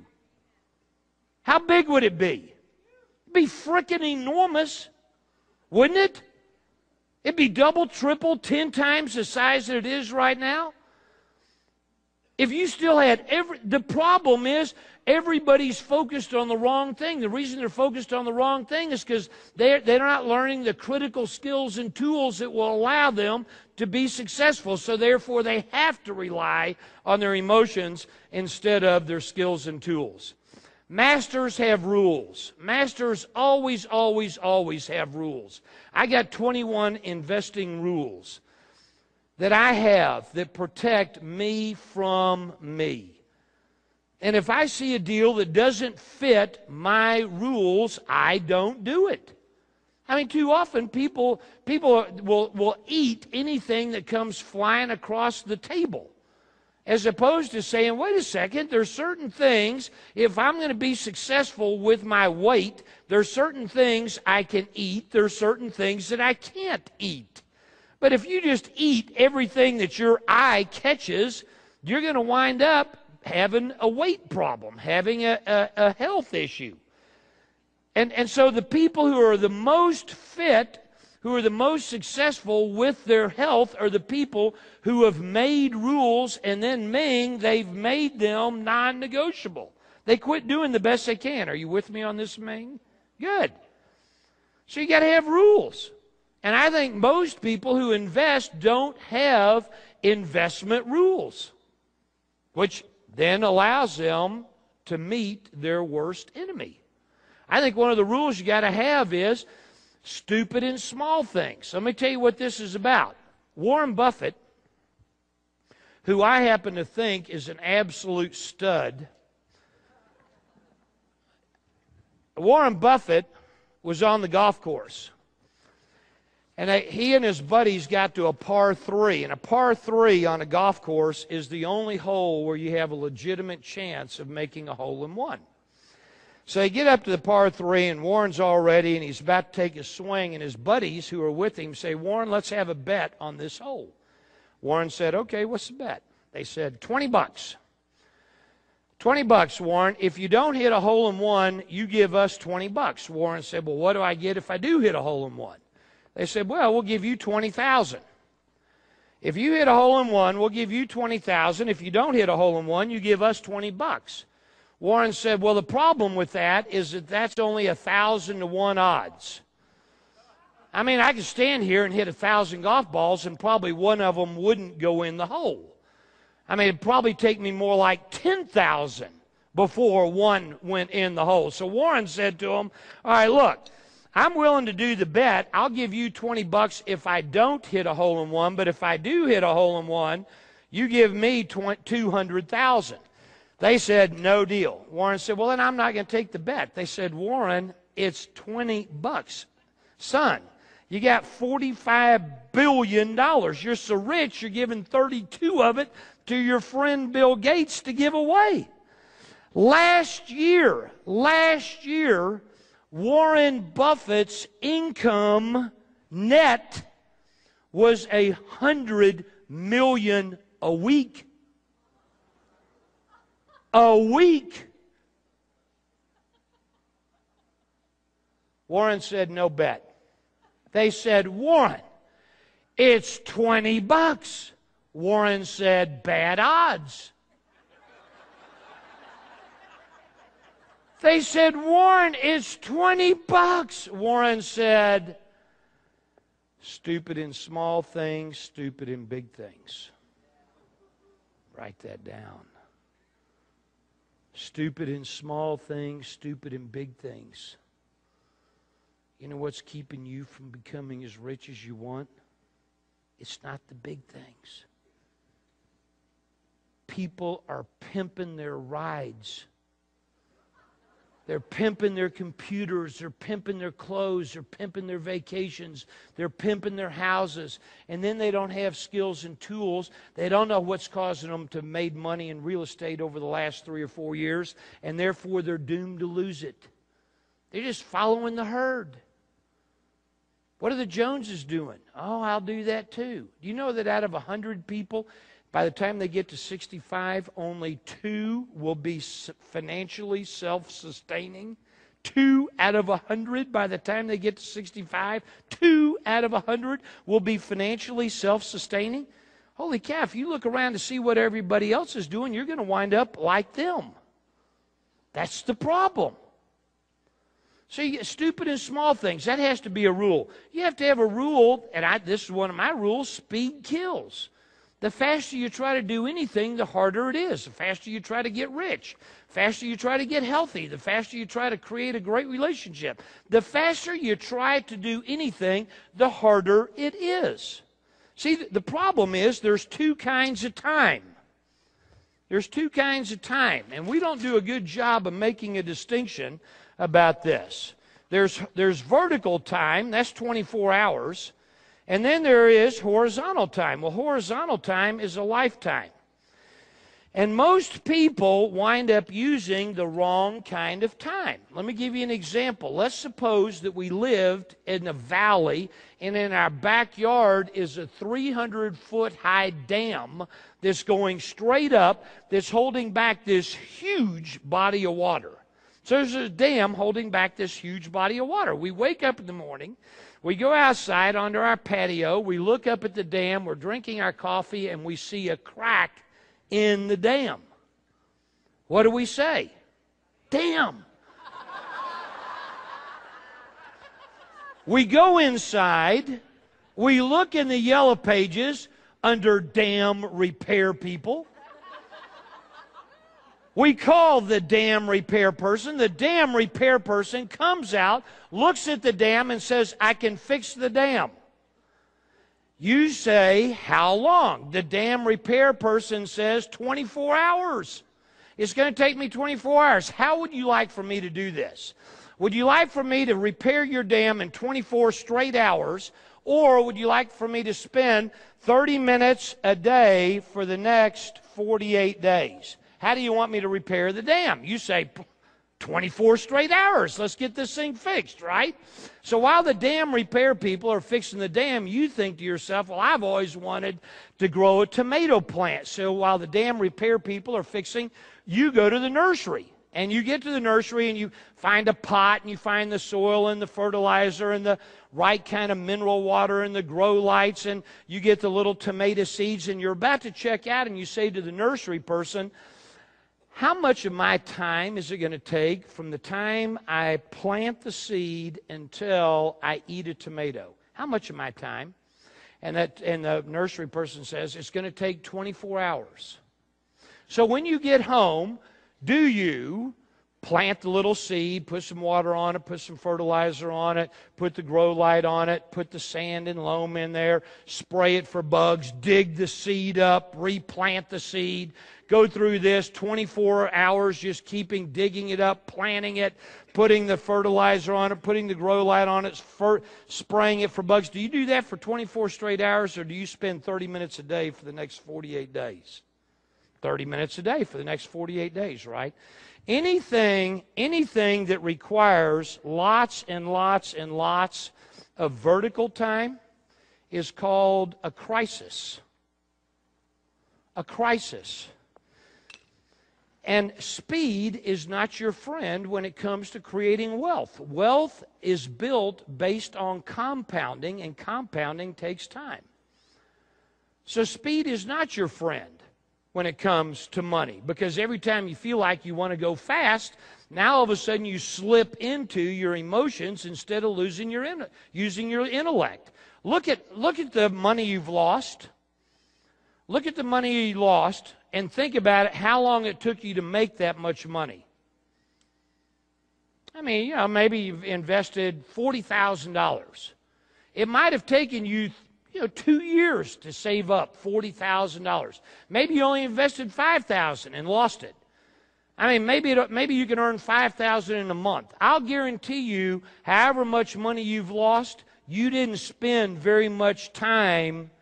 You didn't even spend a fraction of how long it took you to make it in order to make the decision to invest it and lose it. Is that true? Yeah. Holy cow, what are we doing? There's a reason why we're not rich. We're not using our brain. We're using our glands and our emotions. Speed kills. I love this cartoon that you're about to see, so watch this on the monitor up here. Here we go. It's a cartoon. Lemonade, $500. I just want to sell one and call it a summer. That's what most people are doing. Right there. They're trying to get there so quick that they'll never be successful. I think that's a problem. And core competence. Look, if one of your rules has to be core competence. If you're going to invest money, it needs to be in something you know something about. Here's what core competence looks like to me. Core competence. Every time you invest money inside of your core competence, you're investing. And every time you put money in something outside of your core competence, you are speculating. You're gambling. You're hoping to get lucky. That's what you're doing. I remember when I was raising lots and lots of money, one of the things that I would do is if I had a real estate deal, I never took it to other real estate people. I always took my real estate investments to people who were doing oil and gas. Because those guys are all looking over the fence going, holy cow, look how much money all those real estate people are making. But they had no competence. If I wanted to do an oil and gas deal, I never took it to oil and gas people. I took it to the real estate people.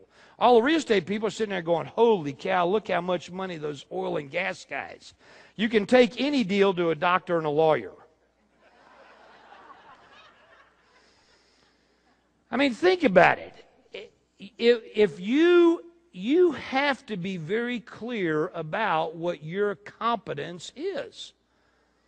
What are you good at? What do you know something about? And what most people do is most people lead with their money. So you can make your core competence get bigger. You're not stuck with what you got. Everybody in here knows a bunch about something. Everybody in here knows a bunch about something. It'd be very difficult for somebody to pull the wool over your eyes on what you know a lot about. But what you know a lot about is this size right here. This is how big it is. In order to increase the size of your core competence, you begin spending time, and you start surrounding yourself with people who are experts. You spend time, you invest time, and pretty soon you have expanded your core competence, And now the investment is inside your core competence. But you don't lead with your money. And that's the problem. Most people hear about something and they start chunking money at it as opposed to saying, let me invest my time and learn about what I'm about to put my money into. Does that make sense? It's very powerful. I saw this cartoon, and this reminds me of kind of how we tend to do it. Through the hoop, Bob, through the hoop. We got a turtle trying to jump through a flaming hoop.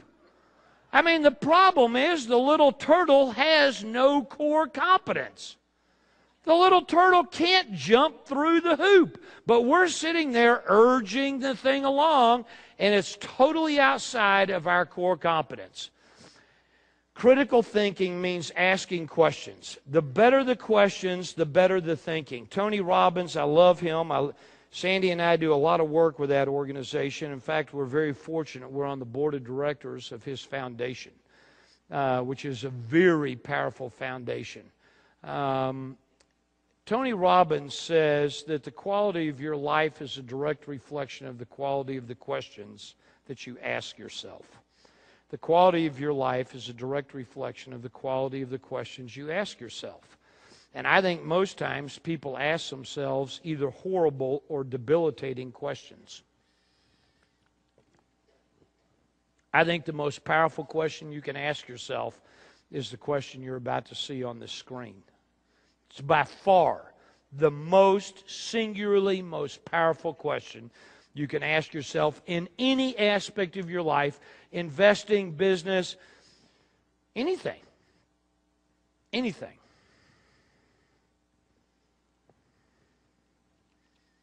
What don't I see? What don't I see?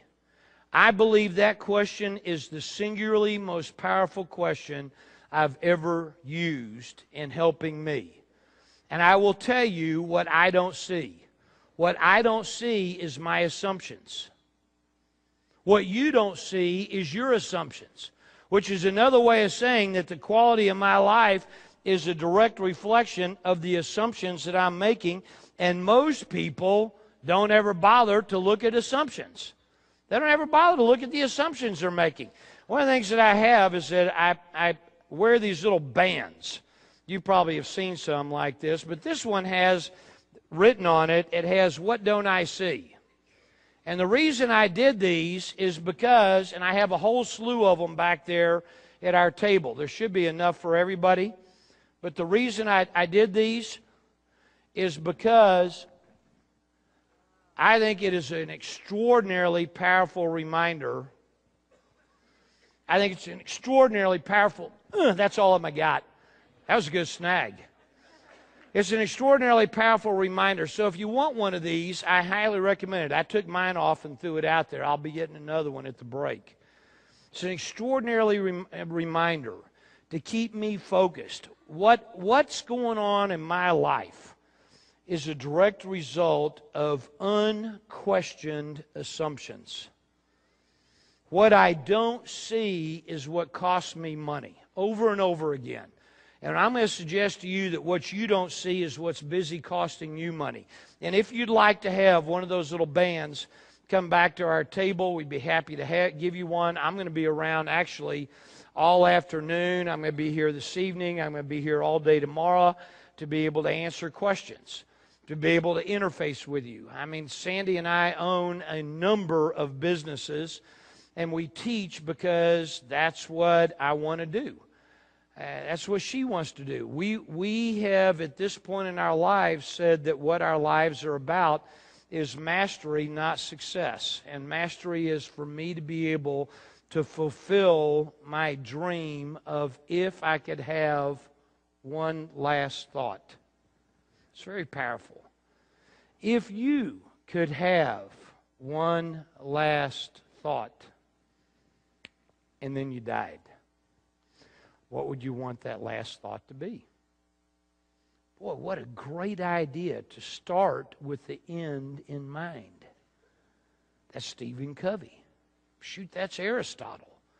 That concept has been around for a long, long time. What would happen if you began designing your life so that if you had an opportunity for one last thought, what do you want it to be?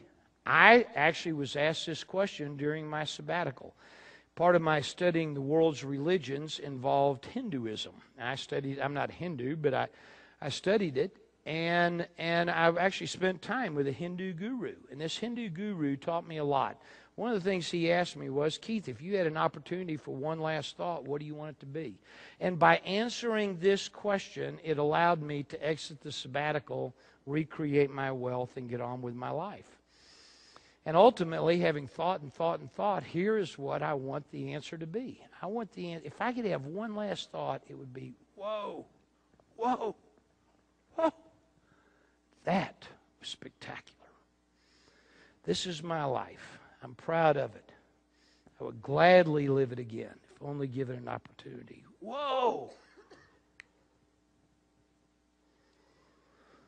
I'm going to suggest to you, that's playing at a different level. I'm going to suggest to you that's not about creating wealth. That's about creating mastery. That's about creating the best me.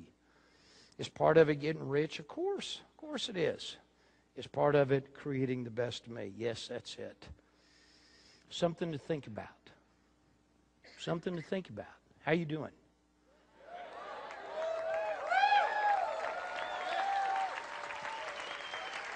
Thank you. Thank you. Thank you. Thank you. It's extraordinary to me if you think about the human spirit. I mean, today we live in the information age. And I'm telling you, if the key to being successful was to have tons of information, everybody would be there. I think what's needed is for us to leave the information age and to enter the inspiration age. And that's a whole different ball game. That's a whole different ball game. Finding and tapping into your spirit. I heard somebody say one time, I wish I could remember the author, so I'm quoting somebody, I just don't know who, but they said this. They said, inspiration is a gift from the part of you who knows to the part of you who wonders. I think that's exceptional. Inspiration is a gift from the part of you who knows to the part of you who wonders. I think at some level we really do know. I think we really do. And there's a part of us that wonders. Whatever it is that inspires you. And for us, it's teaching. That's the thing that inspires us. I like making money. I've been rich. I've been poor. Rich is better. A lot better. But it just gives me more options. That's all it does. Getting rich doesn't inspire me. There's other things that inspire me. So whatever it was that you just tapped into when we were talking a second ago, that is the part of you who is inspired. And that's the part I think you have to keep tapping back into. I think you have to keep tapping back into what inspires me, what juices me. And so thank you for letting me be a part of that. I'm going to keep going. I'm going to talk for a second because I told you one of my heroes is a guy named Warren Buffett.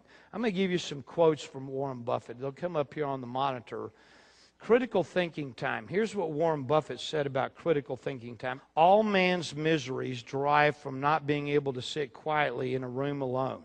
An investor who is encouraged by his advisors to do a deal responds much as a teenage boy who is encouraged by his father to have a normal sex life. It's not the push he needs. I think that's true. Here's what Warren Buffett has to say about conflicting thoughts. Why shouldn't we invest? Do all your thinking before you do the deal. Imagine all the things that could go wrong because they probably will. Optimism is the enemy of the rational investor. Now, look, I'm all in favor of intention. I love The Secret. But at the end of the day, what's getting taught is not the law of attraction. The law of attraction says you move towards it. You can't sit in a room all by yourself, and you can't sit in a room all by yourself, lock all the doors, and somehow, presto, bingo, hocus pocus, there's going to be a big old pile of money or a beautiful spouse sitting next to you. I mean, that ain't going to happen. Come on. We were teaching in London, and this woman came up to me and said, it was this business mastery program that I teach, where I teach critical skills and tools, and it's always 2 sessions. There's a first session, and then a little bit of time goes by, and everybody goes and does work, and then we do another session. And we were teaching, and she came up and I said, what are you going to work on in between? She said, I'm going to work on winning the London lottery. I said, well, I mean, how are you going to do that? She said, well, I'm going to buy lottery tickets, and I'm going to sit around and meditate. And I'm going to, with the law of attraction, I'm going to win a 10 million pound lottery. I said, look, her name was Sylvia. I said, Sylvia, that's a great plan. Can we have a plan B just in case? I mean, because I do believe in the law of attraction. I really do. But I also believe that there's a big difference in the skills and tools it takes to make money and the skills and tools it takes to keep it. Those are 2 entirely different sets of skills. I know a lot about making money, and this time around I'm learning how to keep it. This is my 3rd fortune. I want to avoid pissing those things away. I mean, it takes a lot of work to do that. So this one I've kept for about 12, 13 years, and I'm happy. I'm doing things very differently now than I used to. I have a different set of rules. But you got to have conflicting thoughts, and optimism is not your friend. When you're dealing with money, optimism is not your friend. Warren Buffett on intellect versus emotions, he says, ignorance, when mixed with greed, is the stuff financial disasters are made of. A public opinion poll is no substitute for thought. He's right. Here's what Warren Buffett says on the subject of rules. Rule number 1, don't lose money. Rule number 2, see rule number 1. Yeah, I'm telling you. I mean, this stuff is very powerful. This guy clearly knows what he's talking about. I mean, if we're going to emulate somebody, let's emulate somebody that's eating his own cooking, right? Does that make sense? I mean, when you think about it, there's 2 kinds of hay. There's hay before it's been through the horse.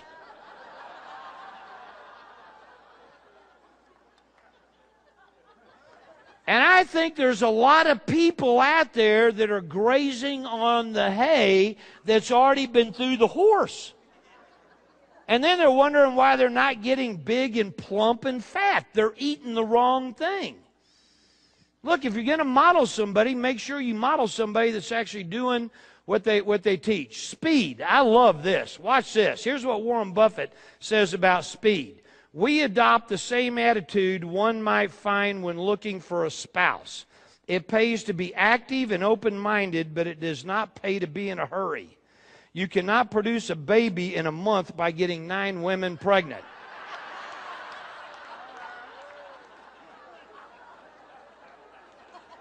Now, this is true. This is true. I like this. Stupid and small. Here's what he says. In my world, little things really do matter. An undisciplined mind in small things will also be an undisciplined mind in large things. Look, either you're intellectually rigorous or you're not. Either you know what you're, if you're stupid in small things, you're going to be stupid in big things. Let me talk for a second about mastery and about core competence. In fact, if you look back at our roto block, here's what he says about core competence. This is Warren Buffett. The greatest personal fortunes in this country weren't built on a portfolio of 50 companies. That's the Noah's Ark way of investing. They were built on one wonderful business, almost without exception. When they strayed from that wonderful business that made them rich, they ended up losing money. That's what Warren Buffett has to say about core competence. What don't I see? Here's what Warren Buffett says. A pen lies in wait for every bubble. And when the two eventually meet, a new wave of investors learn some very old lessons. I think it's absolutely true. Look, if you're going to listen to somebody, don't listen to me. Don't believe me. Let's believe somebody who started with zero and in his lifetime created $45 billion of real live money. Last year, $100 million a week. A week! Clearly, he knows something and is doing something the rest of us aren't. Look at Rotoblock. Remember Rotoblock? You remember that? That little engine that could? Let's think about our investment. Whether you put down $0 or $1,000 or $5, I don't really care. I'd be curious how many people said that they would do $0. Let me see those hands. Good for you. How many people said they'd do something? All right, good for you. This is a learning opportunity. Let's look at Rotoblock in light of what we just talked about. Did we have any thinking time? No. Did we have clarity on the problem? No.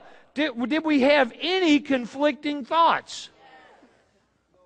Well, if you said yes, you had to invest, you had no conflicting thoughts. You didn't look at what could go wrong. You just said, holy cow, look at this great idea. You used your emotions versus your intellect. Was Rotoblock within your core competence? If you said yes, what in the heck do you know about engines? What in the heck do you know about startup businesses? What in the heck do you know about India and China? What in the heck do you know about ethanol? I'm going to tell you right now, the deal that I showed you is a real deal, only it wasn't sent to me. It was sent to somebody else, and they sent it to me to use as an example when I teach. You should not. Everybody look at me. Look at me. Whatever you do, do not go out and buy this stock. Don't do that.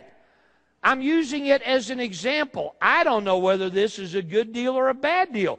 All I know is I don't know anything about engines. I don't know anything about manufacturing.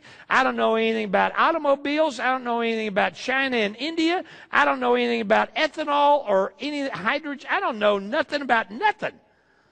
So therefore, I'm not going to even look at this deal because I have rules. Did you ask yourself the question, what don't I see? Most people don't. Most people don't. And so they wind up being stupid in small things. Well, Keith, it's only $50. Ah, well, Keith, it was only $500. Stupid in small things. Does that make sense? Good. There's a very famous football coach in the United States, no longer alive. His name is Paul Bear Bryant. What was it? Roll Tide. Crimson Tide. He taught it. He was coach at Alabama. Prior to that, he won national championships. He was very, very well known. Very, very smart guy. Born in almost poverty. In fact, born in poverty, and he became literally one of the most, and I think the most revered coach in the world. Paul Bear Bryant said one time, on any given Saturday, I can take my team and beat your team. Or I could take your team and beat my team. That's serious. That's how good a coach he was. Paul Bear Bryant died a few years ago. And when they found him and looked in his billfold, they found what I am about to read you. He carried this around with him for 40 years. For 40 years, he read it every day. Here's what it said. This is the beginning of a new day. God has given me this day to use as I will. I can waste it or I can use it for good. What I do today is very important because I'm exchanging a day of my life for it. When tomorrow comes, this day will be gone forever, leaving something in its place that I've traded for it. I want it to be gain, not loss, good, not evil, success, not failure, in order that I shall not forget the price I paid for it. That, to me, is extraordinary. This is the beginning of a new day. I will suggest to you that you will not find what you're looking for. What is required of you is not a search. What is required of you is a decision. A decision on who it is I want to create. What are the skills and tools that I need to learn? Mediocrity hates decision. Masters embrace decision. If you've learned something over the last 2 hours, if you've made any notes, if this is what I was able to do for you in 2 hours, imagine what I could do for you in 100. If you need help and skills, this is the beginning of the new day. All I can tell you is I appreciate your allowing me to be here today. I appreciate the opportunity that Harv has given all of us to continue our education. And I truly, truly, truly hope that you decide that you will continue your business education with us. I will be here all through lunch. I will be here all this afternoon. I would love to answer your questions, and I am grateful for the opportunity to have played a part in your education. Thank you. Let's hear it for Keith Cunningham. Thank you, thank you. Thank you, thank you, thank you, thank you. Thank you.